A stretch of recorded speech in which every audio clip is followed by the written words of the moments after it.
นนผิดพลาดกระทรวงศึกษาธิการและกีฬาประกาศเพิ่มรางวัลชนะเลิศอันดับหนึ่งให้นักเรียนเก่งแขวงจำปาสักวิชาคณิตศาสตร์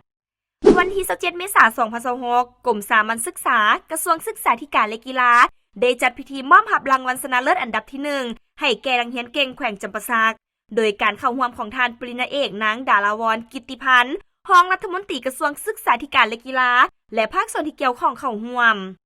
ท่านนางนวมคำจันทบุรีหัวหน้ากรมสามัญศึกษากระทรวงศึกษาธิการและกีฬาได้รายงานว่าการสอบเส่งแข่งขันนักเรียนเก่งระดับชาติชั้นมัธยมศึกษาประจำทรงเรียน2025-2026ได้จัดตั้งปฏิบัติในวันที่20ถึงวันที่24เมษายน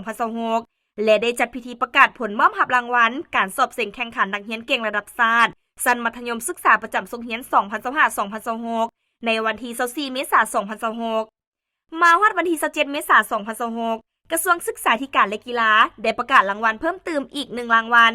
เหตุผลแม่นเนื่องมาจากมีการบันทึกคะแนนของคณะกรรมการบันทึกคะแนนลงในฟอร์มผิดพลาดเพื่อเฮ็ดให้ผู้เกี่ยวได้รับความยุติธรรมกรมสามัญศึกษากระทรวงศึกษาธิการและกีฬาจึงได้ดำเนินการกวดกาคืนนำคณะกรรมการรับผิดชอบกวดบทแจ้งคำตอบในวิชาดังกล่าวและเห็นได้ว่าคะแนนของเท่าพรประสิทธิ์บัวละวงศ์นักเรียนชั้นมัธยมศึกษาตอนต้นม .4 จากแขวงจำปาสักได้ติดอันดับ1วิชาคณิตศาสตร์ฉะนั้นจึงได้มีการค้นคว้าพิจารณารับรองผู้เกี่ยวเป็นนักเรียนเก่งระดับชาติในทรงเรียน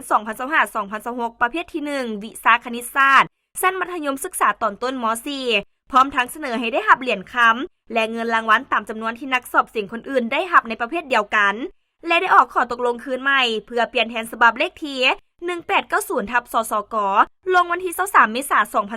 2026ซึ่งในข้อตกลงได้เห็นดีรับรองเอานักเรียนเก่งชั้นมัธยมศึกษาม .4 และม .7 ระดับชาติจำนวน26คนที่มีผลงานดีเด่นในการเข้าร่วมสอบเสี่ยงแข่งขันนักเรียนเก่งชั้นมัธยมศึกษาม .4 และม .7 ระดับชาติประจำทรงเรียน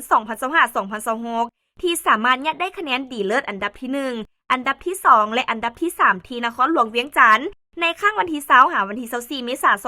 2026ฉะนั้นกระทรวงศึกษาธิการและกีฬาจึงจัดพิธีประกาศมอบรางวัลให้ผู้เกี่ยวในครั้งนี้